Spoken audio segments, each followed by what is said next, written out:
Assalamualaikum semuanya, hai. Ini gue Agnes, selamat datang di channel gue.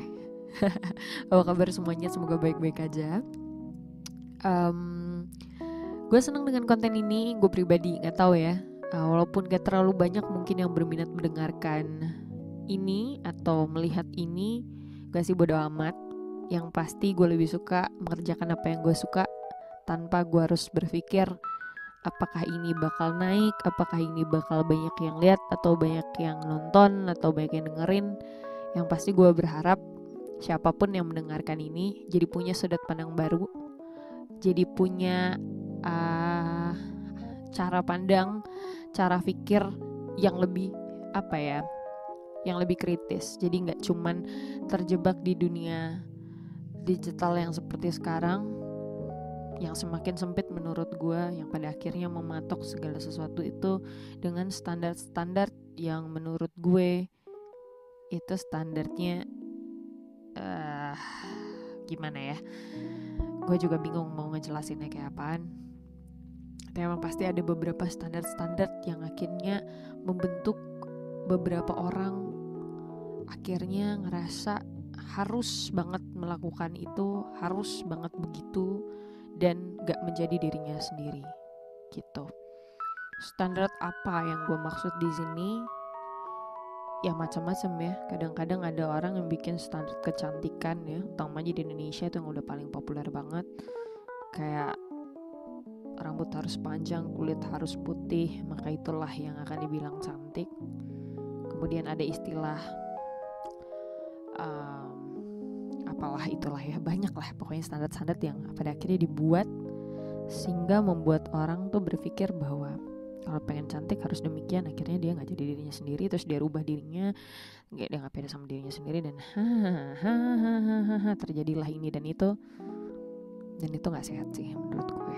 Dan hari ini gue mau bicara tentang perasaan ya, segala sesuatu yang berkaitan dengan perasaan, masuknya ke kepercayaan diri yang membawa segala sesuatunya itu ke arah insecure, ke arah ngerasa diri gak berguna, useless, dan segala macam pertanyaan yang pernah kalian ajukan di Instagram gue. Kak, gimana sih caranya biar bisa percaya diri? Kok aku insecure ya? Kok aku ngerasa useless ya? Kok aku ngerasa diri aku gak berguna ya? Kok ketika aku ngeraih apapun itu kok aku susah banget ya rasanya untuk mewujudkan itu, dan rasanya tuh so ada tembok penghalang lah yang bikin kita gak berhasil dan lain sebagainya. Kayak gitu-gitu. Apakah cuman lo yang ngerasain? Enggak sih, banyak sih kayaknya yang ngerasain itu. Apalagi kalau hidupnya di negara kita Indonesia ini ya. Ya gitulah, segala sesuatu itu selalu dibentuk sebuah apa ya, selalu distimulus kemudian membentuk opini yang pada akhirnya menghasilkan kalau mau begini berarti harus gini. Kayak seolah-olah nggak ada cara lain yang bisa dilakuin untuk menuju ke tujuan itu dengan cara yang mungkin lebih positif dan lebih ada proses. Terus juga ngomongin setiap karya yang dihasilkan oleh sang creator, baik itu penyanyi, penulis lagu, actress, aktor, ataupun apapun itu, apakah semua berjuang di jalan mereka untuk sekadar jadi terkenal? Gue bisa bilang gak semuanya. Banyak yang berdiri dan berjuang dengan talentanya untuk mengedukasi penggemarnya atau yang nonton video dia atau yang mendengarkan dia. Jadi bukan semata-mata ingin terkenal kemudian digilai, fans banyak, duit banyak, bukan sekedar gitu ya. Sebenarnya banyak kok influencer, kemudian juga aktris, aktor, penyanyi yang membawa misi khusus gitu untuk bisa kasih inspirasi ke kita semua. Tapi di antara kita sayangnya kadang-kadang gak ngeh sama itunya gitu. Jadi cari serunya terus gitu. Padahal setiap kehidupan itu tuh punya banyak lika-liku, dan kita butuh referensi. Kita butuh pandangan-pandangan, dan itu bisa kita dapetin dari mereka-mereka yang selalu kasih kita edukasi, Walaupun kadang-kadang membosankan ya. Ada yang kadang bilang so pinter, ada yang bilang ini gitu gini itu. Sebenarnya gue yakin banget sih tujuan dari para influencer itu yang punya misi ya.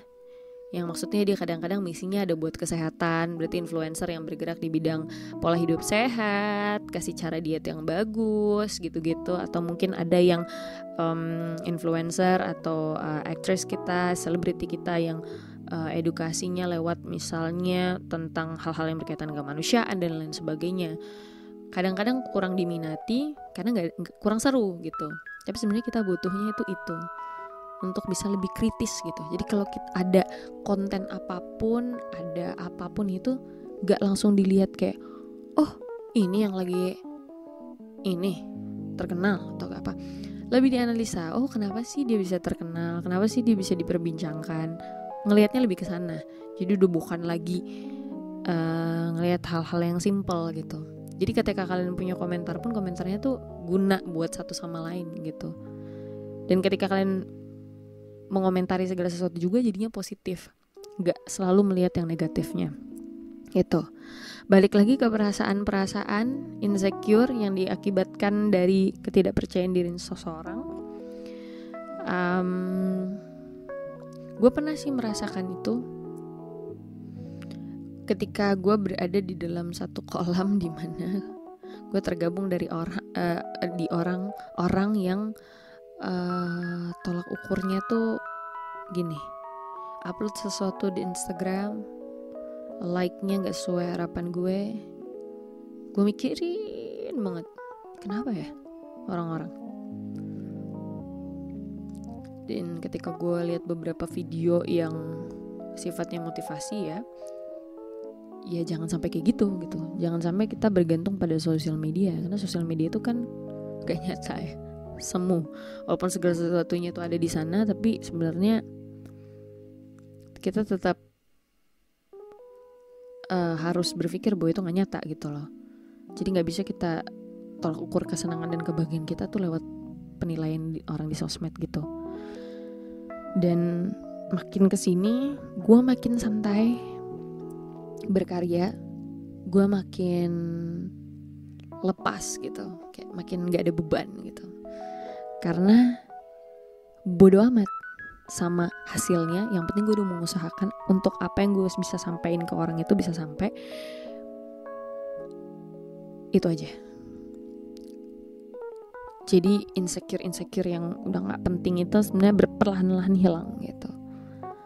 Masih ada kadang-kadang, tapi gue gak mau kalau insecure gue itu berdasarkan dari sosmed gue atau berdasarkan dari tanggapan-tanggapan orang ke gue. Selama kita melakukan sesuatu yang masih positif, sesuai dengan rules-nya, jalan aja gitu. Jadi buat kalian yang ngerasa insecure karena berasal dari ketidakpercayaan diri kalian, satu, berusaha untuk percaya diri aja. Gimana caranya buat bisa percaya diri? Gue bisa kasih saran sedikit. Belajar sesuatu yang lain di luar dari kemampuan kalian. Belajar belum tentu kalian harus jago juga ya. Misalkan kalian belajar satu hal yang lain di luar kalian, misalnya nih kalian seorang penyanyi, kemudian kalian ingin belajar public speaking. Kalian gak selalu dan harus jadi jago public speaking, tapi kalian harus belajar gitu. Dan ketika belajar itu, kalian pasti akan menemukan hal-hal baru yang bisa kalian terapkan di kehidupan kalian dan membuat kalian lebih percaya diri. Atau mungkin kamu penyanyi terus kamu pengen ngedance, gak selalu kamu harus jago ngedance. At least dengan belajar, kamu jadi tahu menikmati beat itu seperti apa, merasakan beat itu seperti apa gitu. Cara menemukan percaya diri itu seperti itu gitu ya. Lebih banyak belajar sesuatu hal yang lain di luar dari kemampuan kita. Tidak harus menjadi jago, tapi kita tahu dan kita ngerasain gitu, berada di situ. Jadi kita bisa makin menikmati segala sesuatunya gitu ya. Itu soal insecure dari yang bermula dari kepercayaan diri. Ada juga insecure yang berawal dari kegagalan, ngerasa selalu gagal, akhirnya nggak percaya diri dan insecure. Kegagalan demi kegagalan itu jangan kalian teruskan kegagalannya. Maksudnya gini, kita gagal sekali, oke, 2 kali, 3 kali, berarti cara kita yang harus kita rubah gitu. Berarti kita harus lebih detail menganalisa setiap apapun yang ada gitu. Jadi kenapa ya gue gagal hari ini? Oh mungkin karena gue hari ini begini. Besok analisis lagi, oh mungkin karena gue begini. Caranya gimana ya? Oh ternyata yang dibutuhkan di sini adalah 1, 2, 3, 4, 5, 6 gitu. Terus yang di antara 10 kriteria ini yang gue gak ada apa. Aku pernah tuh lihat Dian Sastro di salah satu talk show. Dia bercerita bagaimana pada akhirnya dia bisa menang 3D Sampul. Jadi waktu itu dia melakukan riset loh gitu. Dia melakukan riset bahwa biasanya juara 1 GD Sampul itu usianya yang menang itu rata-rata yang usianya tuh justru 14 tahun. Jadi dia waktu itu kalau gak salah nih ya, itu dia umurnya berapa gitu ya. Jadi sebelum ke 14 tahun dia itu ngejar semua yang dibutuhin untuk gadis sampul. Jadi gadis sampul itu butuh orang yang gimana nih, misalnya pintar, berkarakter, dikumpulin semuanya dari riset, dari data-data yang ada sama Dian Sastro. Terus Dian Sastro lihat dari segala-segala itu yang gak ada di diri dia adalah karakteristik, dia bilang. Nah, akhirnya dia mencari karakter itu dengan belajar banyak hal. Belajar bahasa Inggris, sampai belajar taekwondo apa silat apa ya, bela diri kalau gak salah. Dan itu yang akhirnya jadi unjuk bakatnya dia pada saat ada di gadis sampul. Jadi segala sesuatu itu perlu riset, perlu usaha. Jadi ketika kalian gagal sekali, oke gak apa-apa. Gagal kedua kali, ketiga kali, itu kebanyakan gagal namanya. Berarti kalian gak belajar kan. Karena ada cara-caranya yang memang harus dipelajari gitu. Semakin kita belajar mengenali sesuatu, meraih sesuatu, kita coba ketemu dengan banyak orang, rasa kepercayaan diri itu akan tumbuh sedikit demi sedikit, ditunjukkan dengan kemampuan-kemampuan dan skill-skill baru kalian. Tapi kalau kalian hanya diam dan tidak melakukan apapun, tidak bergaul, kemudian juga tetap mempertahankan cara lama, ya kalian akan gagal terus gitu. Mungkin itu sih yang bisa gue sampaikan, karena itu yang relate sama diri gue. Gue pernah gagal dalam meraih sesuatu, akhirnya gue mencoba untuk riset sesuatu biar gue gak gagal lagi. Dan gue juga pernah ngerasain jadi orang yang berhasil di satu bidang, jadi orang yang punya prestasi di bidang tersebut. Lalu kemudian prestasi tersebut mengantarkan gue ke tempat-tempat yang baik, sehingga gue bisa mengenal orang-orang yang baik. Gue juga udah pernah rasain gitu. Jadi pada intinya insecure itu wajar, tapi jangan terus-menerus membuat kalian jadi down gitu. Dan jangan pernah berpatokan pada like di sosmed. Aku udah benar gak peduli banget deh sama itu. Tapi aku kan tetap menggunakan sosmedku untuk menuangkan pikiranku, untuk terus inspire orang, tidak hentinya dengan cara apapun. Walaupun yang like gak banyak, ataupun yang follow aku gak banyak, at least aku punya kehidupan yang bermanfaat bagi orang lain.